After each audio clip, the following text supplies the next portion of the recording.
Good morning, church. Glad to see y'all this morning.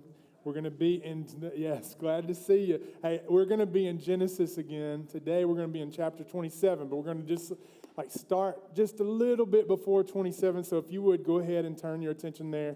If you are new, Doc, I think he already mentioned this, but if you're new in this room and we don't know that you're here, we'd love to know that you're here. You can fill out a card in the seat back in front of you, drop it into the give boxes on your way out, and we will contact you in a respectful way.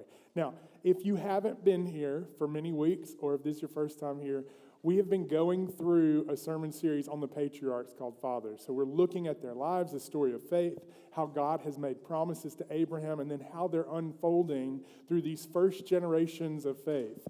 And so today we're going to pick up that story. But before we pick up the story of a blind father getting deceived so that someone can get a blessing that he wasn't intending, before we get there, I want to just recap a few things from the chapter before that we skipped, okay? So in Genesis chapter 26, that's the chapter right before this, God makes promises to Isaac that were similar to the promises to his father Abraham, that he's going to establish him, and he's going to bless him and cause him to increase. And then, similar to his father, Isaac once again not only receives blessing, but he pawns off his wife and says, she's my sister. He learned that play from his father. And then he gets her back. Isaac becomes even more rich, and we already know that Abraham has servants and riches, and he's been blessed very much. And now Isaac is also blessed, and he's nearing the end of his life at this moment. Esau and Jacob are now 40 years old, which means that he's close to 100 or right at 100 years old. And right before he's on his deathbed and what's going to follow, I want to start by reading today in chapter 26. We're going to start in verse 34 because this sets up what's going to follow. Okay, it's kind of like a bookend. You got Esau and a bad marriage, and then it concludes with Esau and some even worse marriages. So he takes on another wife by the end of this whole story. But it begins in chapter 26. Esau, the brother who's pawned off his inheritance, his birthright, now is taking up wives from the Hittites, which Abraham would have forbidden. So it begins with that at the story in verse 34 of chapter 26. It's going to be on the screen. When Esau was 40 years old, he took Judith, the daughter of Beri the Hittite, to be his wife, and Basemath, the daughter of Elon the Hittite, and they made life bitter for Isaac and Rebekah. She goes on to say that she loathed her life because of her daughters-in-law. Chapter 27, verse 1. When Isaac was old and his eyes were dim so that he could not see, he called Esau, his older son, and said to him, "My son." And he answered, "Here I am." He said, "Behold, I'm old. I do not know the day of my death.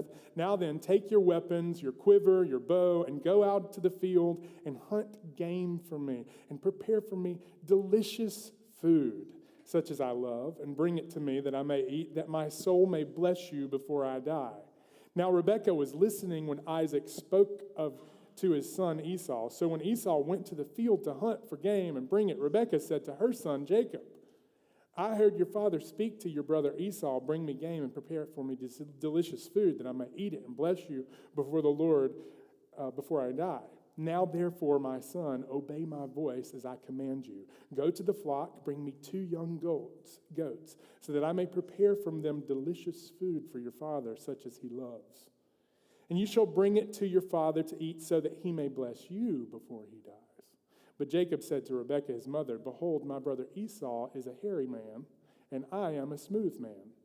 Perhaps my father will feel me and shall seem to be mocking him and bring a curse upon myself and not a blessing." His mother said to him, "Let your curse be on me, my son. Only obey my voice and go, bring them to me." So he went, took them, and brought them to his mother, and his mother prepared delicious food, such as his father loved. Then Rebekah took the best garments of Esau, her older son, which were with her in the house, and put them on Jacob, her younger son. And the skins of the young goats she put on his hands and on the smooth part of his neck, and she put the delicious food and the bread which she had prepared into the hand of her son, Jacob. So he went in to his father and said, "My father?" And he said, "Here I am. Who are you, my son?" Jacob said to his father, "I am Esau, your firstborn. I have done as you told me. Now sit up and eat of my game, that your soul may bless me."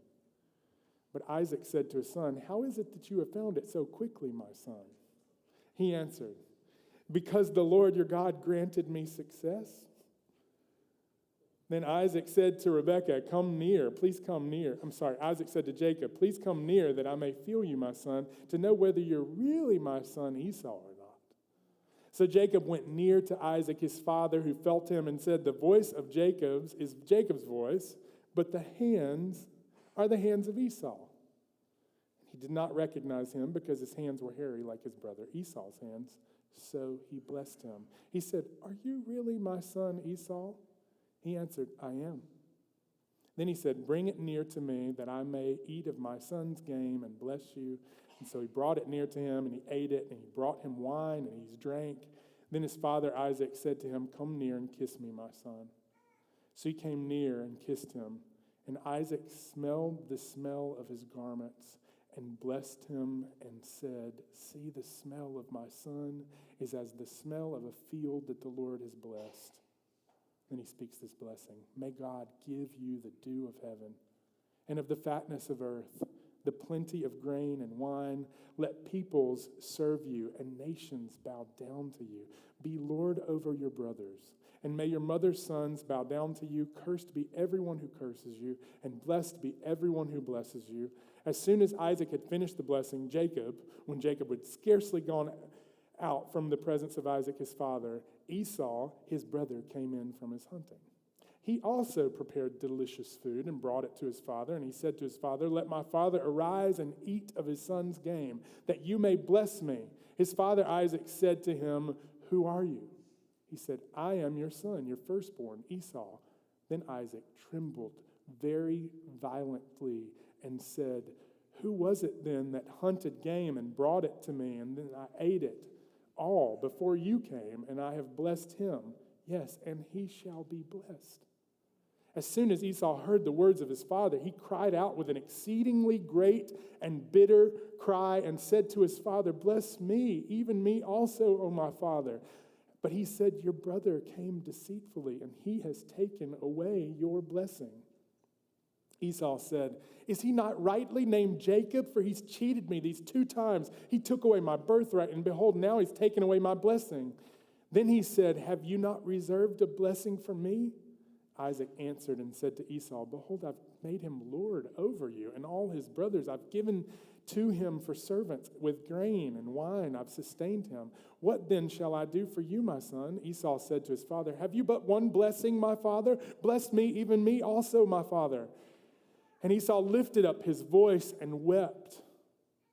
Then Isaac, his father, answered and said to him, "Behold, away from the fatness of the earth shall your dwelling be, and away from the dew of heaven on high.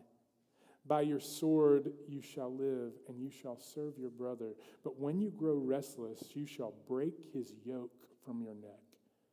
Now Esau hated Jacob because of the blessing with which his father had blessed him. And Esau said to himself, "The days of mourning for my father are approaching. Then I will kill my brother Jacob." But the words of Esau, her older son, were told to Rebekah. So she sent and called Jacob, her younger son, and said to him, "Behold, your brother Esau comforts himself about you by planning to kill you. Now therefore, my son, obey my voice.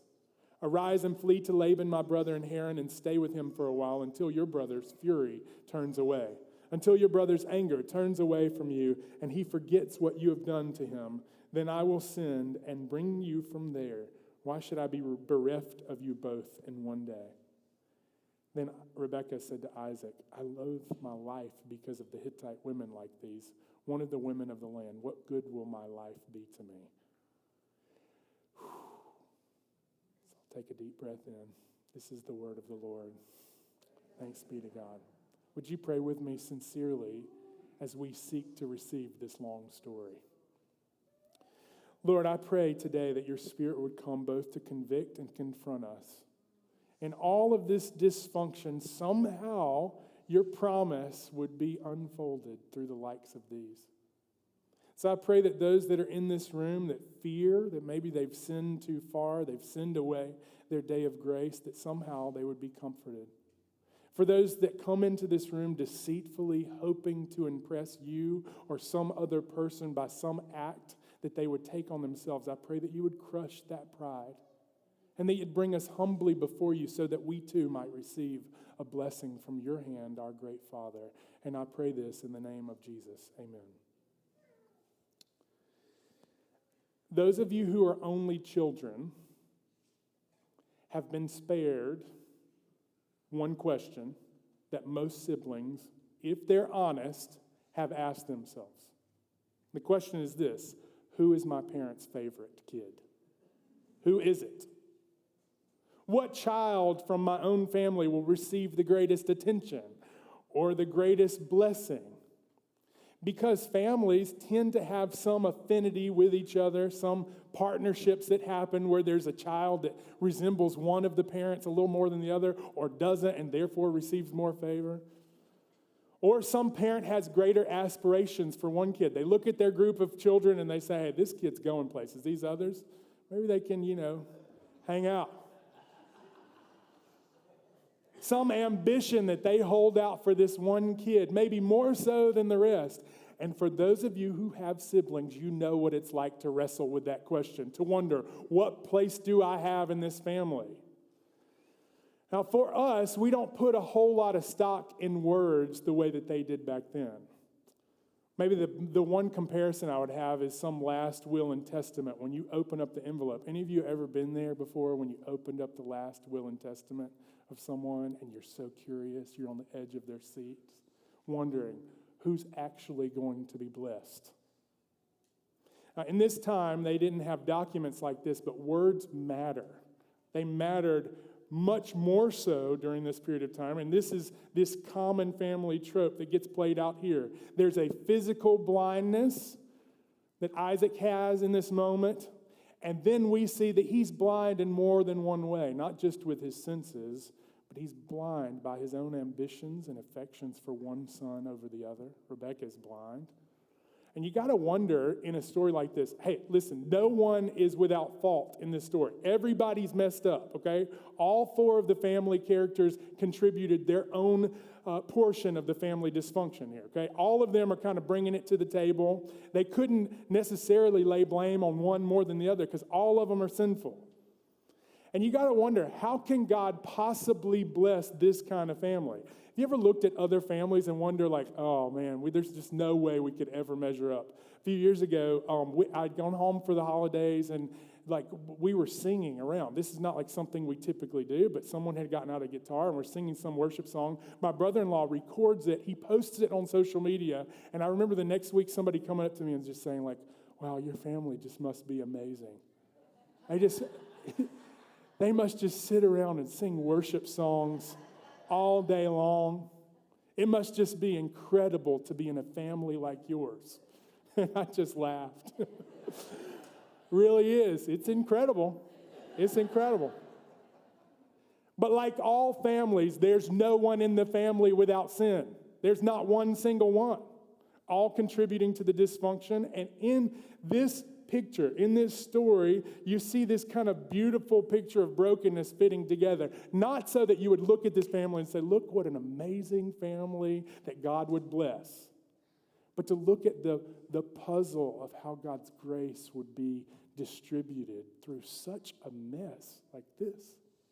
If there's anything of beauty to behold in this, anything at all, it's not going to be because of some redemptive character trait in the four characters here. It's all going to be because of God's grace, His forgiveness, His blessing despite the ways that sin would potentially divide us, His blessing even when we're blind or we attempt to blind others to who we truly are. In all of those ways, God continues to pour out His blessing in spaces like that, in spaces like your own family, where maybe you're coming to this room and saying, no, I'm going to judge by the looks of all these people, my family's more messed up than yours, okay?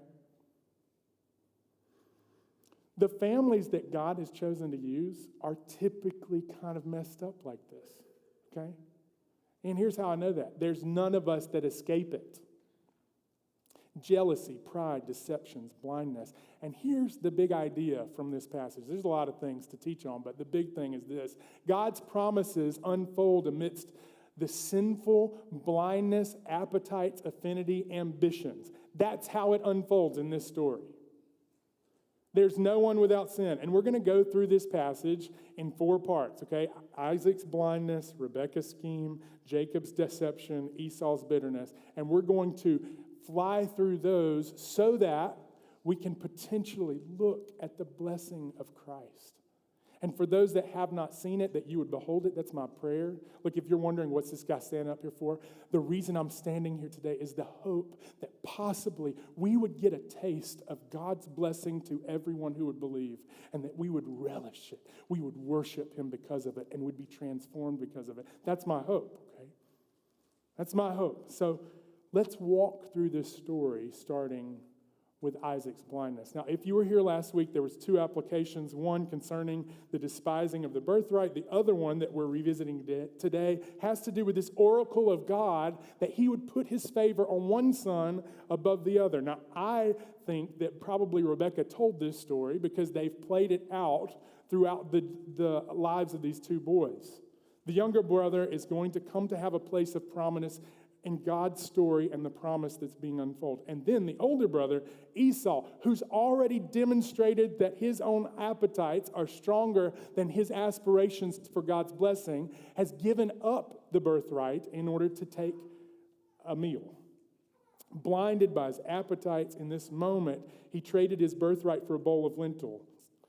And the story of this patriarch and his kids that would follow is a story of appetites. Now, we find out later that against God's will, he not only favors Esau, but the reason that he's blind to Esau's sin is because he really had a taste for wild game. Have you ever thought that maybe a parent could like someone in their family a little more just because of the food that they bring? Like he liked this food particularly. That's what the Bible says in Genesis 25. It says, when the boys grew up, Esau was a skillful hunter, a man of the field. Jacob was a quiet man dwelling in tent. And Isaac loved, look at this, Isaac loved Esau. Why? Why did he prefer him? Because of his own appetite. It started with an appetite for game. He ate of his game, but Rebekah loved Jacob. Now this gets played out. Isaac's appetite in this story, okay? He starts by saying, I want you to bring me some delicacies. I want you to prepare for me some delicious food. And this delicious food is really important. In Genesis 27, it says this, prepare for me delicious food such as I love and bring it to me that I may eat and my soul may bless you before I die. In other words, this is not like gas station chicken on a stick. This is something that's really precious, okay? He's prepared it before. I can imagine he's not asking for a sandwich. He's asking for the Christmas meal that gets laid out in front of all their guests, okay? This word for special food, delicacy, tasty food, it's used 6 times in this one chapter, and nowhere else in the Old Testament is this word for tasty delicacy used until Proverbs 23. And in Proverbs 23, it says this, you need to be careful if a king lays out this delicacies before you because it's a food of deception. It's a kind of delicacy that tastes great going down, but it tricks you. It's a deceptive kind of food. Now, for us, we're looking at it just going, this sounds like a really good meal. These 2 have likely bonded over food like this for many years. Any of you who've shared meals at the end of a long day's hunt and everybody telling their story around a fire or maybe around a table, stood in the company of men who've enjoyed a deer hunt. At the end of the day, they're all standing there telling their stories. Well, it came in from this side. It came in, and they've shared this as father and son for years. And in this last moment, the music sounds dramatic here. He's like, son, I want you to go get another one of those. Bring it to me so I can eat that tasty food. And this last time, Isaac wants this special meal, and it seems innocent enough, except for the fact that Rebekah has already received the oracle that I mentioned earlier. She's already received this oracle in Genesis 25, that there's 2 nations in your womb, 2 peoples within you shall be divided. The one shall be stronger than the other. The older shall serve the younger. And which one is older? Esau. So in this moment of desire to bless him, he's not just contending with his will, he's contending with God's will. He's arguing with God, what God has promised is going to happen. He's blind to God's will. He rejects it and attempts to chart some new path here at the close of his life. He wants to change the destiny of the one child that he loves, and he wants it more than he would trust God's will for his family. He's blind not just to this oracle, but he's blind to his son's own sin. He's demonstrated that he would reject the birthright for food. He's demonstrated that he would reject God's desire for them to be a set-apart nation by marrying these two Hittite women. This is a big deal. In fact, Abraham in his old age is like, you can't marry the women from here. And even though everybody kind of follows the traits of their fathers, this is the one thing that was like right about Abraham that Isaac didn't follow in his traits. He followed all the wrong things. He added some of the wrong things to his own story, but he doesn't follow the right thing in this. He is okay with the fact that Esau has married these two Hittite women. And here's a little principle, side note here, okay? Not the main point, but it's one of the points. There's a kind of blind love that's dangerous. You ever seen it with a child? A parent who would overlook their own child's offense because they prized that child more than the truth? Have you ever met parents who are much more aware on the soccer field of all the other kids' flaws? You ever seen this happen? It's like, oh, my kid is just great. They're amazing. They're great at this. There's a kind of blindness in familial love sometimes that happens that blinds us to the truth of what's going on with the people closest to us. Esau has sold his birthright. He's forfeited his place in the story of distinction. And again, moving away from the few things that Abraham got right, he got these wrong. And Isaac not only mimicked it, he embraces this blindness and has every intention to speak blessing over this one child, ignoring the ways in which they forfeited this blessing. It's a unique blessing. He's blind, not just physically. He's blind spiritually to what's going on here. Let's move forward through the story. Then you got Rebekah's scheme. She's blinded as well. Now, she's not physically blind. She knows how to smell, see, touch. She knows how things work. But in her blindness of ambition for her son, she's willing to despise her marriage with Isaac. She hears and is listening. Now, I can imagine that she heard a lot of things in these days that are going on, and servants are probably listening too. She's attentive to what's going to unfold as he reaches this final blessing, these final days, and he with his son, her with her son, like his and her towels, and like the Parent Trap in reverse. They're trying to like switch it up here. We see all five senses diluted. First, sight is gone, right? But the next one is taste. Well, we can replicate his sense of taste with some goats. Go out and get 2 of those tasty goats. We're going to make delicious food again. And here she uses the same term. We're going to make some delicious food for your father, some delicacy, so that he can bless you before he dies. Oh, but there's another problem. We can't just deceive his sense of taste. He's going to be able to touch you. Jacob says, this is going to be a problem for you. Don't worry, I got a plan. The curse is going to be on me, my son. Just obey what I have to say. Here's the potential. Rebekah, in her blindness, is willing to take on whatever consequences for this heinous act that would come. Whatever good things that came of her ambition, that was not godly ambition, it was practical. She deals with this sense of touch by putting the skins of the young goats on his hands and on the smooth part of his neck. Now, at this moment, I have so many questions. I'm like, what in the world is going on? Number one, first, how hairy is Esau, okay? How hairy is this guy? I've met some hairy guys, but I mean, not as hairy as a goat. Also, like, how gross.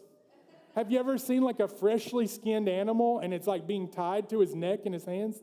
That's not for the inside bookish guy, like the guy who dwelled in tents. I'm imagining there's a few moments of gagging when this gets placed on his throat.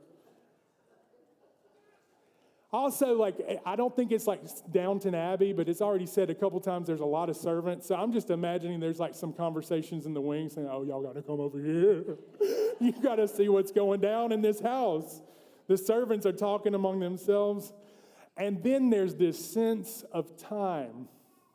I'm getting ahead of myself. Okay, first sense. Sight is gone. Touch is kind of resolved. I don't know how hairy he is, but it's kind of resolved. Third sense, smell. Rebecca's got the best garments of Esau, her other son, hidden away in her closet somewhere, and she's like, let me grab this costume for you. I'm not just going to put hair on you. I got some of his clothes that smell like him. So she's dressing him up. She covers the smell. She covers the food. She gets all of the five senses taken care of so that the costume's ready. Now, in this moment, you got to be wondering, like, where is Jacob? What is his willingness like in this? This isn't like, here's your one chance fancy, okay? He's not like 8 years old about to be sent in. He's 40 years old at least. He's there like ready to walk in and say, yes, dress me up, mama. Look, I could get enraptured with just the details of the hilarity and disgust of this story. But when you consider the lengths that they're willing to go to secure this blessing that they believed God had promised to them.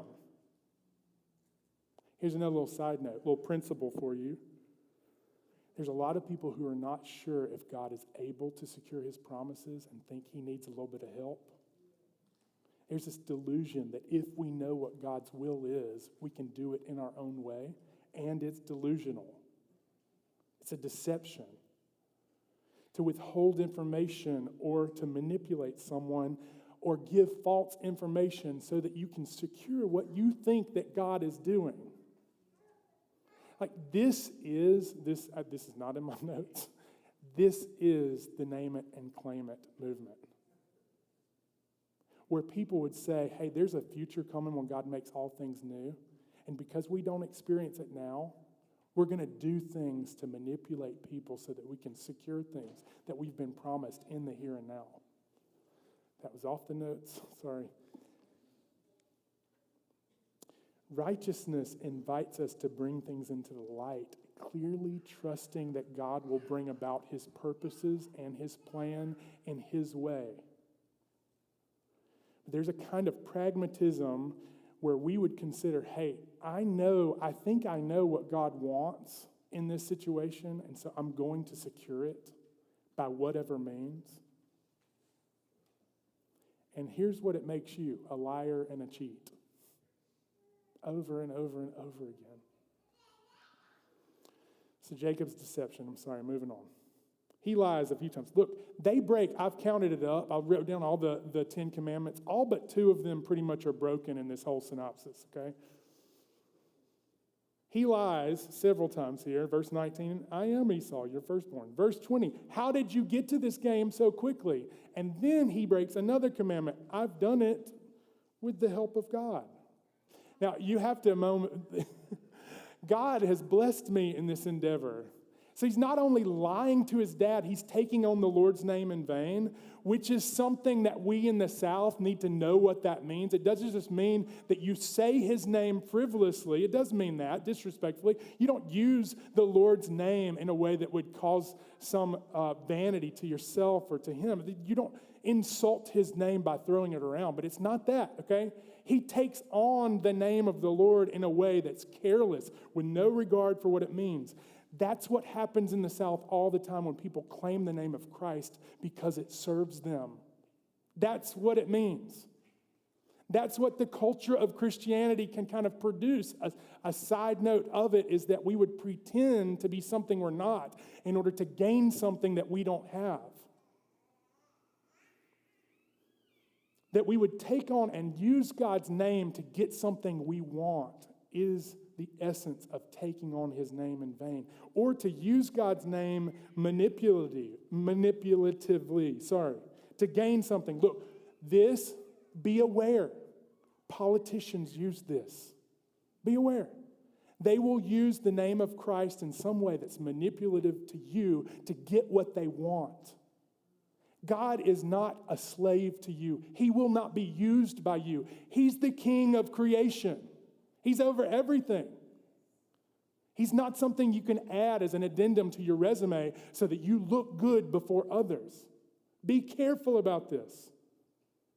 Then he lies again. The voice is Jacob's, but the hands are Esau's. Are you really my son? Verse 24, I am. Then food, then wine. He had to drink enough, I guess, to have his other senses dulled of smell.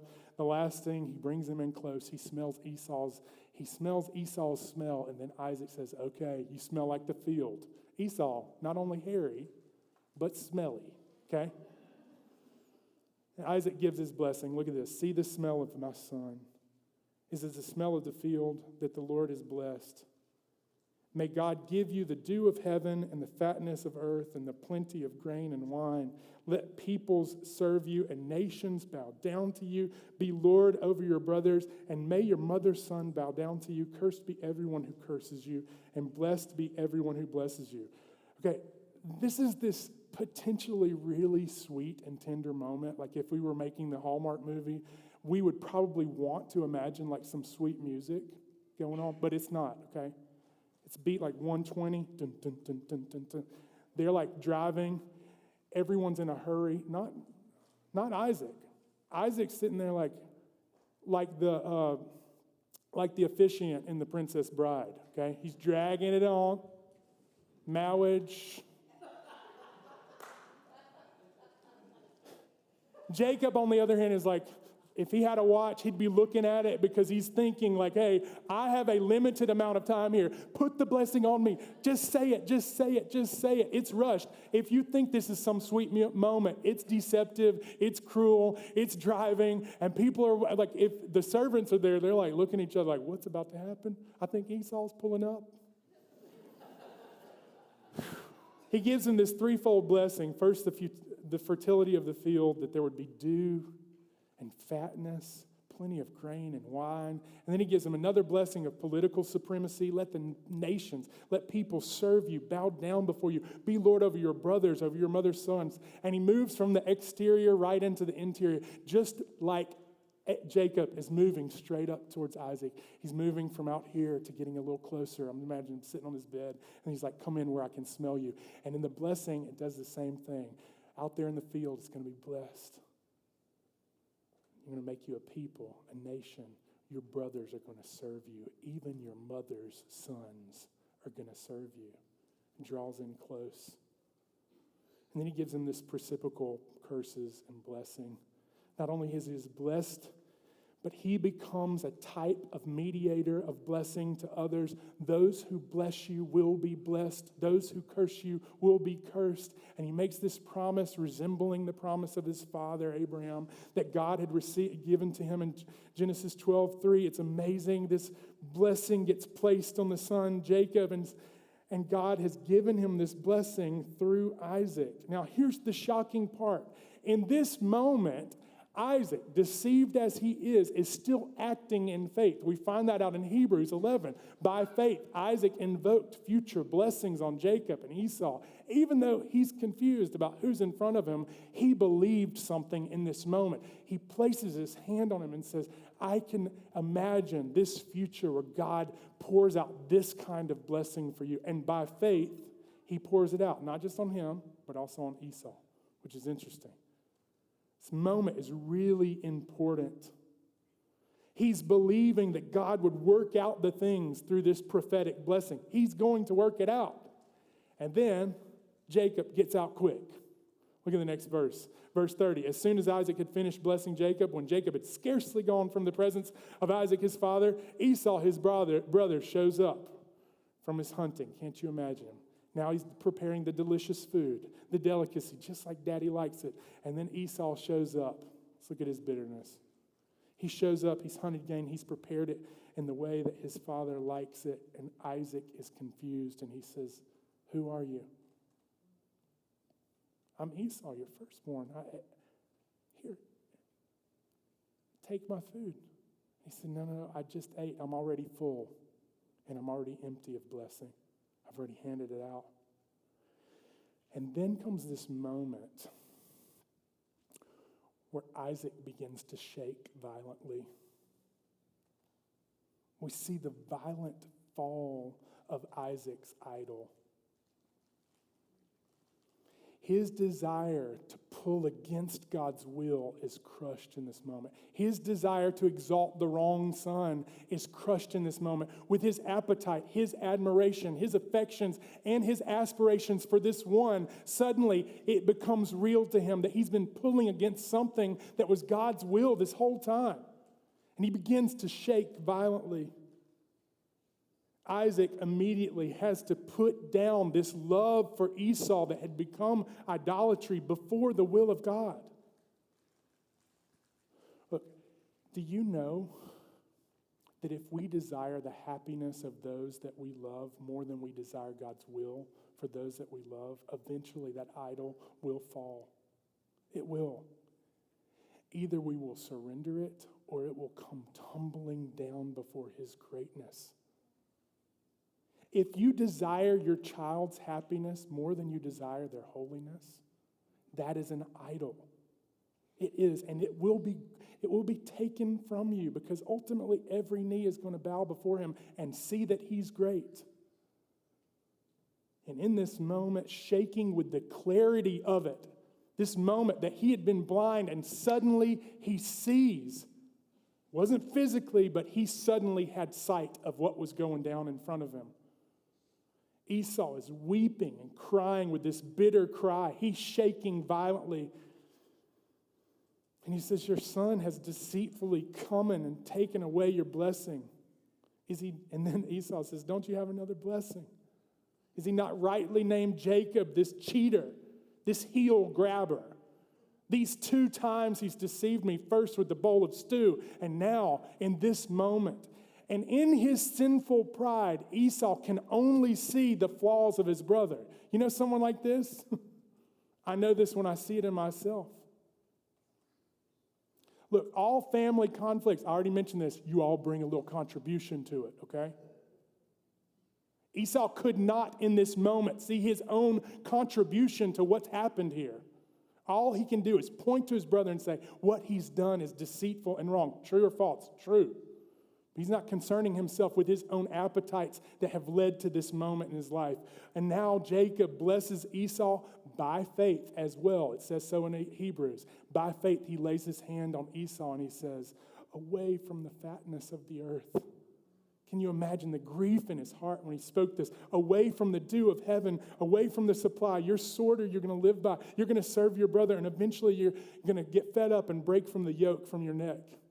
And this leads to Esau's bitterness, his hatred, his jealousy, and he begins to comfort himself with this. Now, there's a lot of ways you can comfort yourself. He could have taken up the wine. He could have taken up a lot of things, but he begins to comfort himself with a plan to destroy his brother. He, knowing the story of Cain, plans to begin to be like Cain, the older brother, who would kill the younger because he hated him. It's a really messy story.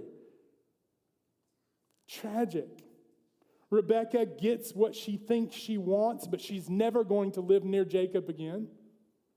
He has to flee for his life in this moment. Jacob gets the blessing that he thinks that he wants, but he leaves behind his inheritance only to come back later. Jacob ends up being deceived by his future father-in-law, Laban, Rebekah's brother, and by his own sons, telling him that his favorite son is dead. And how did he tell him? The proof was in the pudding. They had killed a goat and put the blood on his coat. Can you imagine the irony of that moment late in his life when he realized that his sons had deceived him in the same way he had deceived his father? Whew, it's a mess. What's the point? Okay, I could stay in this story all day. I love it so much, but I'm over time, and here we are. All right, 2 things that I want to say to you today, and this is, I pray that it will be hopeful to you. The first one is this, that God's promises cannot fail. He cannot fail his promise. Some of you have walked in your own human deception to accomplish something you thought was yours. You've made a mess of lots of things in your life, and some of you walk in this room thinking, I bet they just sit around singing all day at their house. You just look around at these other families worshiping, thinking, I bet they're just sitting there playing praise songs, just loving Jesus. Look, I don't care whose family that you're in. Families, every person contributes their own share of the sin.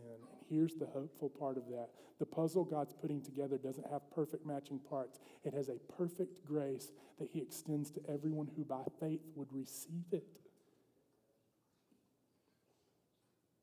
Even when our own ambitions and pragmatism and appetites and selfishness, our aspirations for our kids crowd out the desires of God's will, God's plan cannot be thwarted. It cannot be derailed. This is something to be surprised at. That God is able to accomplish his perfect plan through sinful works of men. That he can use the decisions that are definitely sinful in a sinless way. The greatest example of this is Jesus, who by the works of sinful men, who Judas would betray, who the chief priest would stand around and say, hey, we're looking for a false testimony about this guy. Can anybody come here and tell lies about Jesus? And guess what? They found people. The most heinous crime ever committed against the only individual who's ever been innocent ever. And Peter stands in the midst of them at the day of Pentecost and begins to preach his sermon. And what does he say? He says this, men of Israel, hear these words, Jesus of Nazareth, a man attested to you by God with mighty works and wonders and signs that God did through him in your midst. As you yourselves know, this Jesus delivered up. How? According to the definite plan and foreknowledge of God, you crucified and killed by the hands of lawless men. The most sinful thing that's ever been done accomplished the most gracious thing that's ever been done. This Jesus delivered up to you according to the definite plan and foreknowledge of God. You crucified and killed by the hands of lawless men. God raised him up, losing the pangs of death because it was not possible for him to be held back. Listen, if God is not bound by the most powerful thing, death for us, he is not bound by the deceitfulness of your own sin. And he has a purpose for those that belong to him, for your eyes to be opened, for the blindness to be open to you so that you can see not only who you really are, but who he really is. Will God's redemptive plan fail? No, it will not. God cannot be derailed even by your worst mistakes. He's not pleased with sin ever, but he's most certainly never surprised. He's not shocked by it. He doesn't look at you and go, look what you've done. I never arranged for this in your story. He knew every sin you would ever commit, and he died for you anyway.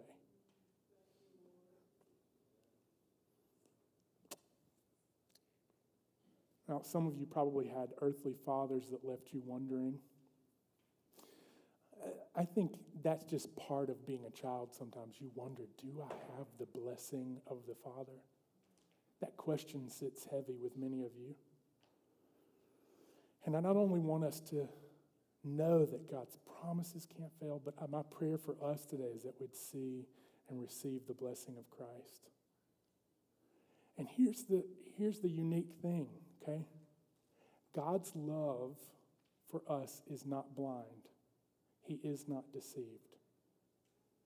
In Hebrews, it says there's no creature hidden from his sight.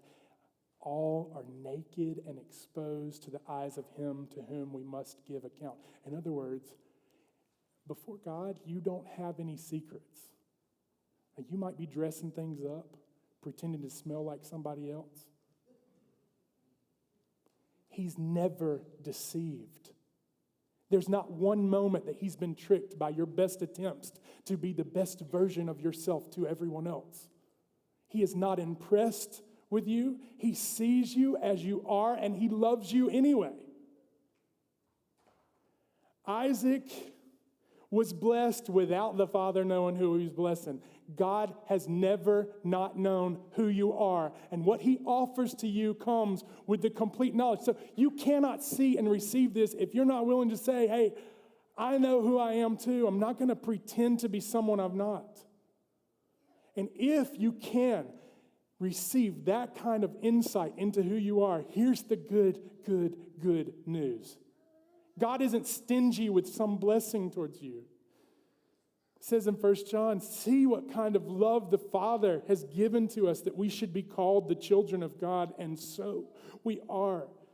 The reason why the world does not know us is that it did not know him. Can you see it? Can you see the kind of love that he's poured out on everyone who believe? Not because you've tricked him into doing it. Not because you brought some offering. Not because you brought something that would tempt him to, you know what, I tell you what, I'm going to take this one. It's never because of that. It's because of his lavish love. It's his pleasure that he's done it. Not because of you. Because he does have a favorite son. God does have a favorite son.